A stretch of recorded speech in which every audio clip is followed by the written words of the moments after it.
Olá, está no ar mais um Direito Sem Fronteiras.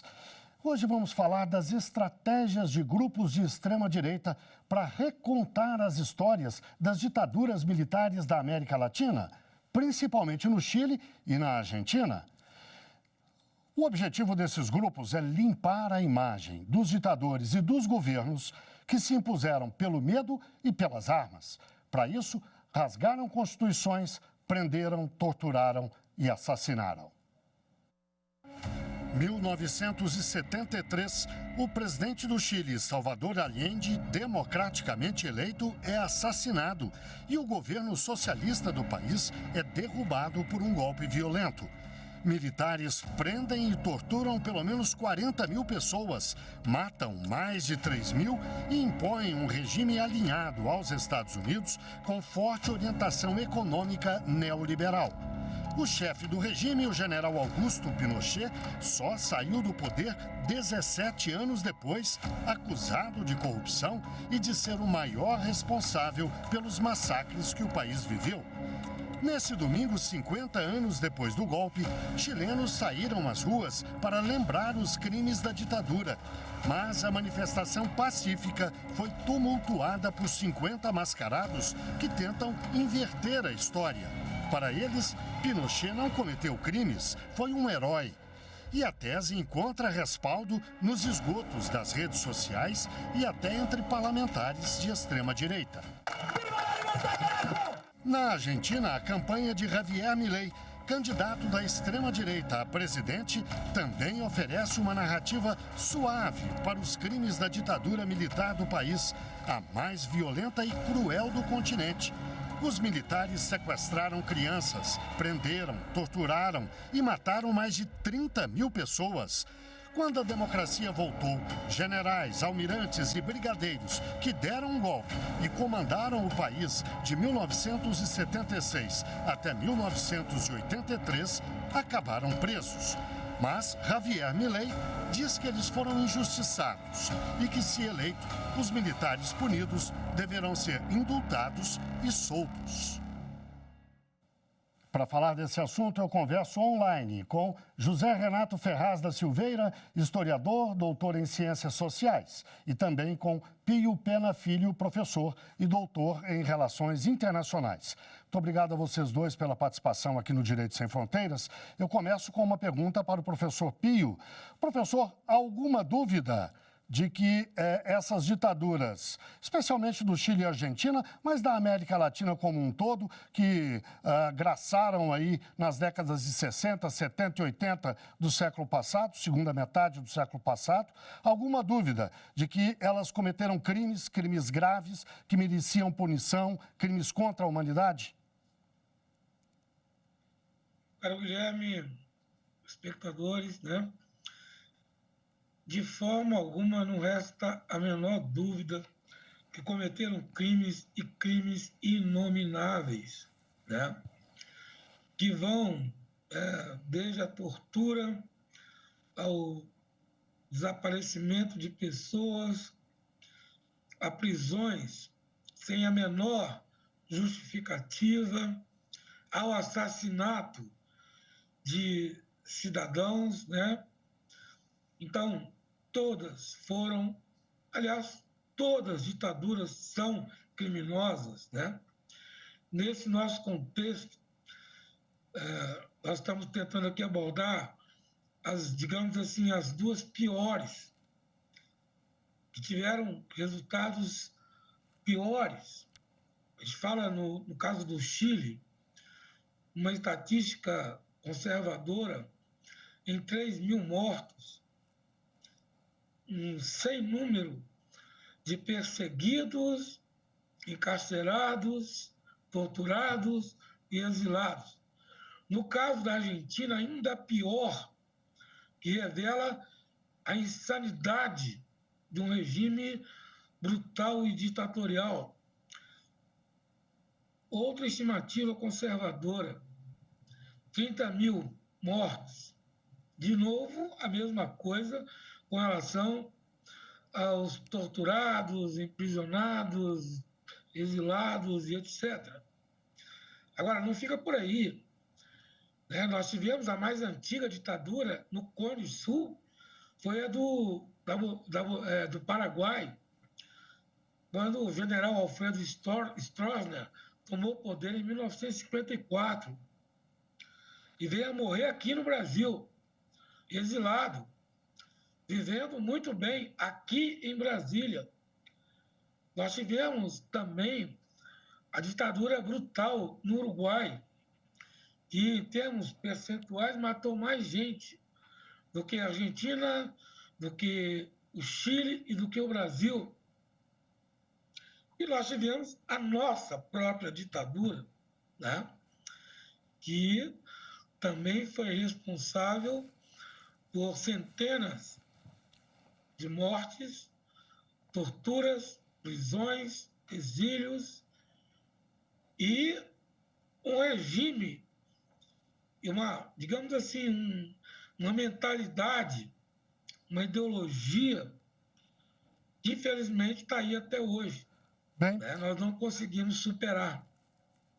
Bem, professor José Renato, apesar de esses crimes estarem fartamente documentados, todos os dias se vê o caso de um homem e uma mulher de 40, 50 anos, filho de algum militante político na Argentina, que era bebê na época da ditadura e agora se descobre que foi sequestrado pelos militares, adotado à revelia da família biológica e, de repente, essa pessoa descobre os verdadeiros pais, as verdadeiras avós, que tem um movimento muito interessante na Argentina, né? De tentativa de resgate dessas pessoas sequestradas quando crianças. Apesar de tudo isso, não só na Argentina, mas no Chile e em outros países, há movimentos, há tentativas de ressignificar aqueles crimes cometidos, de dar narrativas diferentes, de absolver os criminosos.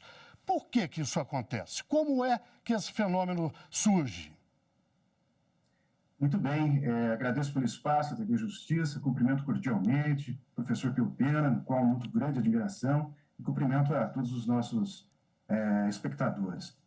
É importante chamar a atenção que cada país lida com a história da sua própria maneira.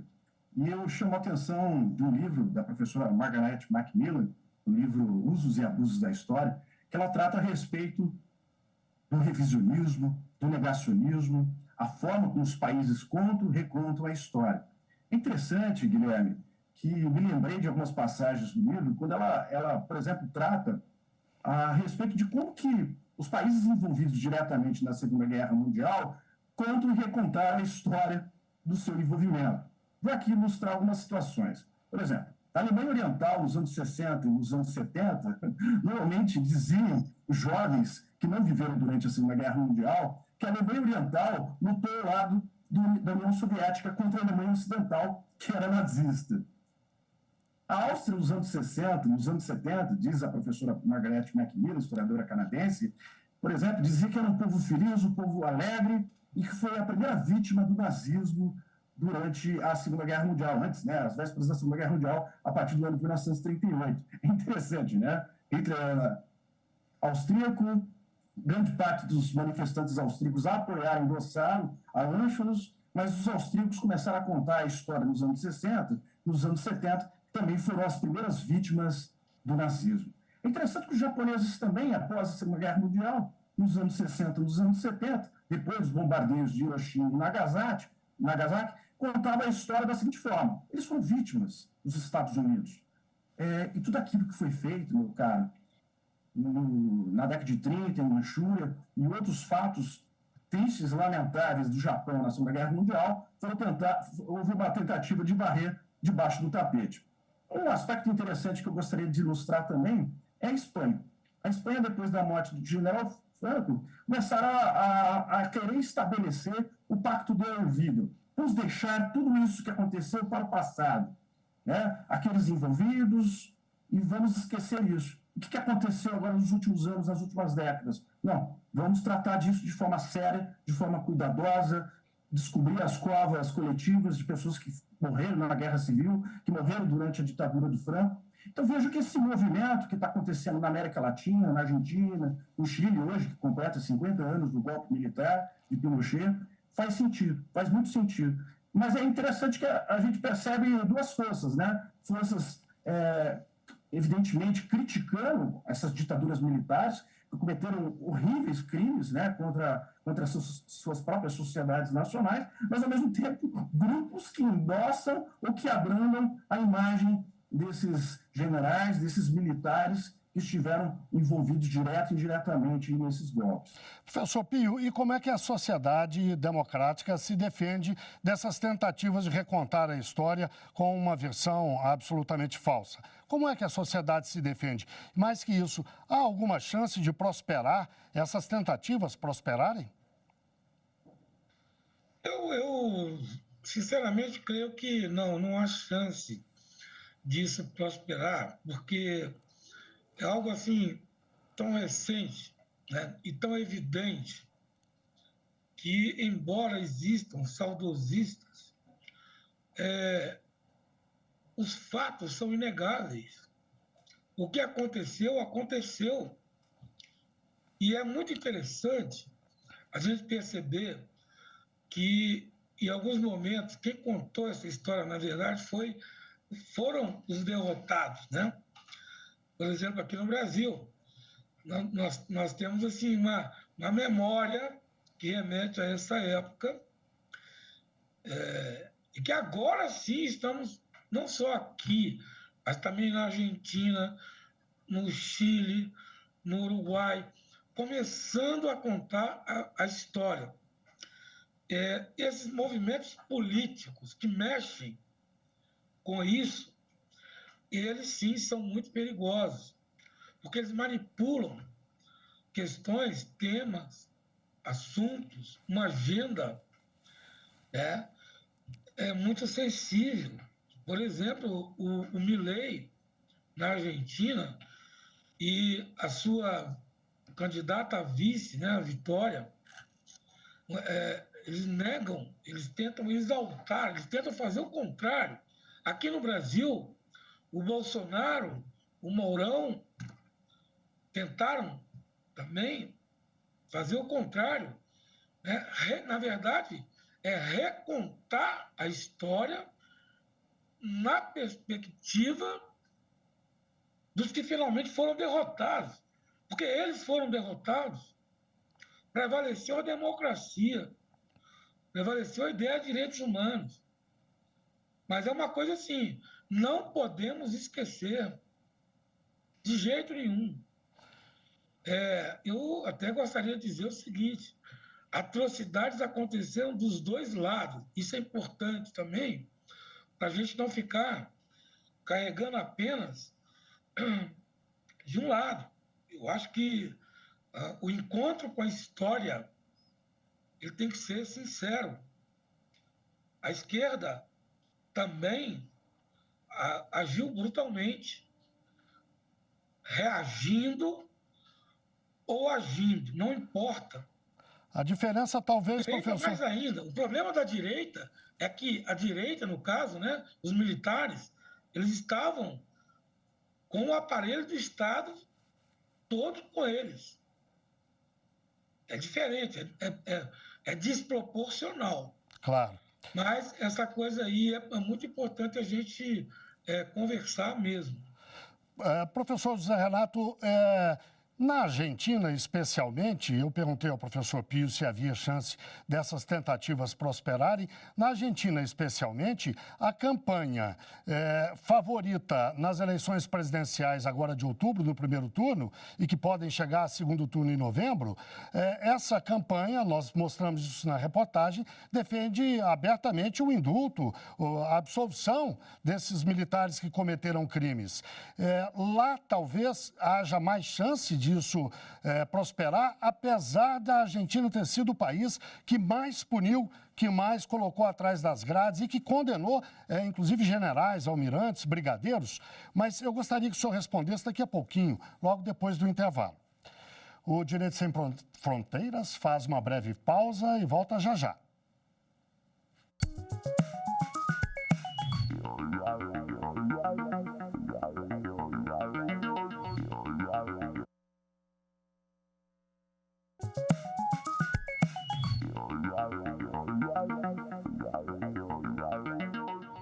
Direito Sem Fronteiras está de volta. Hoje falamos das estratégias de grupos de extrema-direita para recontar as histórias das ditaduras militares da América Latina, principalmente no Chile e na Argentina. Os nossos entrevistados são José Renato Ferraz da Silveira, historiador, doutor em Ciências Sociais, e Pio Pena Filho, professor e doutor em Relações Internacionais. Professor José Renato, no bloco anterior, deixei uma questão no ar para o senhor abordar agora. Eu lhe perguntei se a Argentina seria o país em que essa tentativa de absolver os criminosos das ditaduras militares de lá seria o país em que elas poderiam prosperar mais. Essa tentativa poderia dar certo na medida em que um candidato a presidente, a campanha dele, defende o indulto, a absolvição desses criminosos.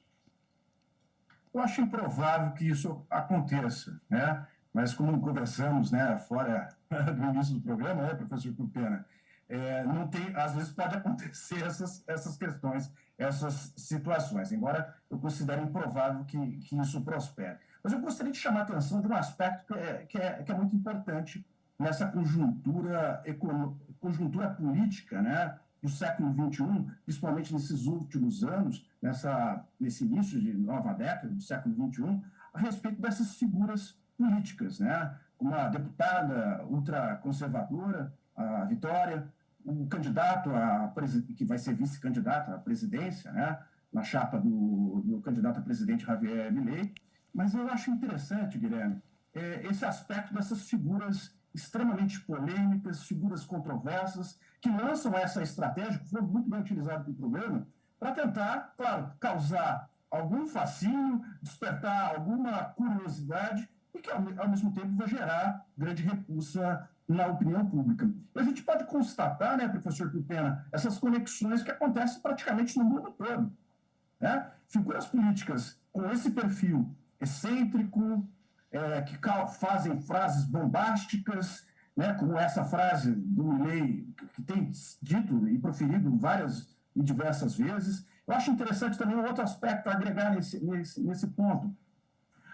Figuras controversas, figuras polêmicas, e normalmente são figuras oportunistas, porque eles querem se aproveitar desse tempo de crise econômica, de crise social, e, ao mesmo tempo, eles se dizem outsiders. Por mais que façam parte do sistema político, eles dizem que não fazem a política tradicional, né? Então, eles são anti-establishment, são anti-sistema.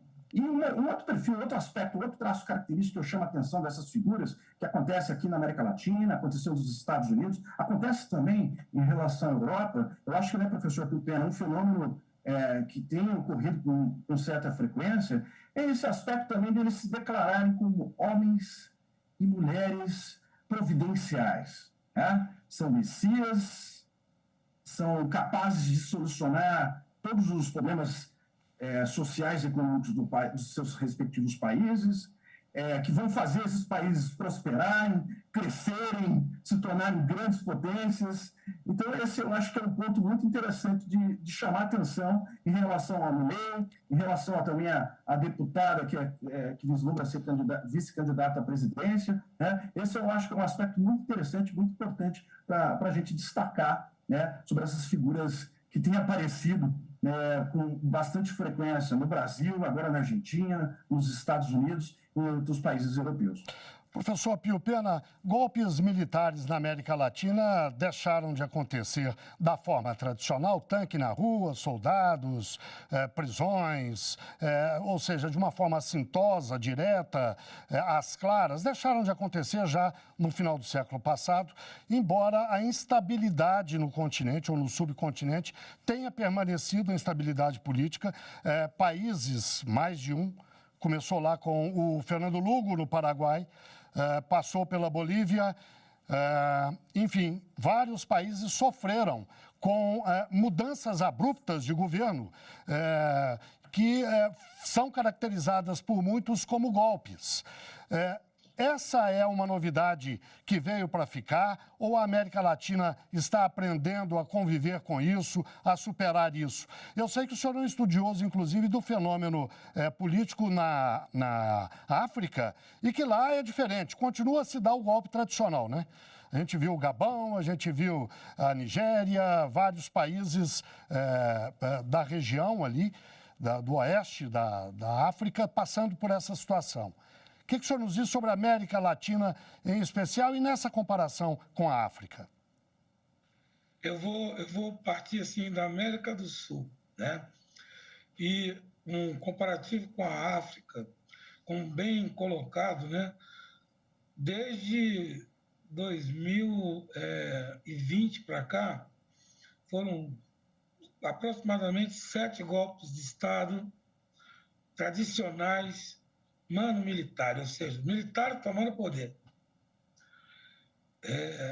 Tem todo um estudo sobre isso, uma teoria e tal. Aqui na América do Sul, o mais próximo que nós chegamos disso, infelizmente, foi aqui no Brasil, quando o ex-presidente Bolsonaro tentou e conseguiu envolver parte dos militares no jogo político nacional. Isso não é uma coisa saudável. Na América do Sul, essa coisa de militar participar de política, ela reduziu drasticamente no final da Guerra Fria, ou seja, acabou a Guerra Fria, aparentemente havia uma acomodação, né? E, infelizmente, nós, o Brasil, viramos um país que vivemos um período, assim, na beiradinha do abismo. Eu acho que isso é muito importante para a gente refletir. Eu acho também muito importante porque, se nós estivermos na beira do abismo, isso quer dizer que nós não caímos. E não caímos por quê? Porque os militares mais responsáveis não entraram nessa aventura. Então, nesse sentido, meu caro Guilherme, é muito positivo o que nós estamos vivendo em observar que as Forças Armadas, né, elas não estão, né, nessa sintonia. Elas entraram num modelo democrático, apesar de iniciativas políticas tentando atrair as Forças Armadas para esse abismo. E é muito diferente da África. Aliás, eu acho que o programa, né, Direitos Sem Fronteiras seria muito interessante, um programa só sobre a África, né, com esse tema, porque a África está no nosso DNA, a África é logo ali. Nossas relações com os países do continente africano, elas são muito positivas e vale a pena a gente refletir sobre isso também, inclusive como exemplo. Nós fizemos recentemente, professor, um programa tratando da questão, mas eu acho que o senhor tem toda a razão. É sempre oportuno voltar ao assunto, mesmo porque esses fatos se sucedem, acontecem com frequência lá, e eu lhe garanto que o Direito Sem Fronteiras vai voltar a ele. Professor José Renato, o senhor diria que esse clima de instabilidade que eu citei há pouco arrefeceu um pouco na América do Sul, especialmente? Eu estava tratando da América Latina, mas o professor Pio tem razão em localizar mais na América do Sul. O senhor diria que arrefeceu um pouco ou ainda é complicado? Nós temos visto a situação no Equador bastante instável, um país que não vivia problema de violência, passou a viver, está vivendo uma eleição complicada, um presidente que acaba de sair numa circunstância difícil, 2 candidatos de campos opostos numa eleição muito polarizada. Na Argentina, essa eleição que se avizinha também é complicada. O Chile não consegue se estabilizar completamente. A Constituinte ainda não se resolveu o problema da Constituição. Enfim, que panorama o que o senhor diz sobre a estabilidade política da América do Sul? Vivemos um cenário, Guilherme, de grande instabilidade política. São democracias ainda em construção. O Brasil, como o professor Pivena muito bem aludiu, passou por um processo de desafio, de resistência, né, democrática. O que aconteceu no 8 de janeiro foi algo assim lamentável, mas quando a gente faz uma análise racional, uma análise política, a gente percebe como foi grave esse risco, né, à nossa democracia, e praticamente a gente pode perceber que dos países da América do Sul, muitos estão vivendo situações, se não similares, né, em termos de grau e dimensão, mas passando também por esse processo de instabilidade, como você também muito bem disse, né, Guilherme? Eu acho que essa situação, por exemplo, da situação argentina, tenho lido bastante, tenho acompanhado muitas notícias em relação à Argentina. O candidato Javier Milei é o franco favorito, Há um cenário assim, que prognósticos têm sido feitos, têm sido construídos numa possível vitória desse candidato da extrema-direita, né? Então, vejo que os próximos anos na América do Sul, o que eu posso assim sinalizar, que eu posso projetar, é um grau de grande instabilidade. Professor Pena, aqui no Brasil, por exemplo, a polarização ainda se mantém muito acentuada. Nós tivemos uma polarização acentuada em 2014, sim, mas nada comparável que foi em 2018 e nada comparável que foi agora nessa última eleição. Então, eu vejo que muitas vezes a gente tem lido e tem ouvido, né? O Brasil precisa ser pacificado. Eu vejo com um certo pessimismo essa questão, tanto no Brasil quanto também, né, Guilherme, em relação à própria América do Sul também. Bem, chegamos ao fim do nosso programa de hoje. Eu agradeço muito a participação de José Renato Ferraz da Silveira, historiador, doutor em Ciências Sociais, e também de Pio Pena Filho, professor e doutor em Relações Internacionais. E muito obrigado, claro, a você que nos acompanhou. Não deixe de seguir a nossa programação no site da TV Justiça. Nós estamos no YouTube, no Instagram, no Twitter, Spotify. É só digitar lá, @Rádio e TV Justiça, que você encontra o nosso conteúdo. Até o próximo programa.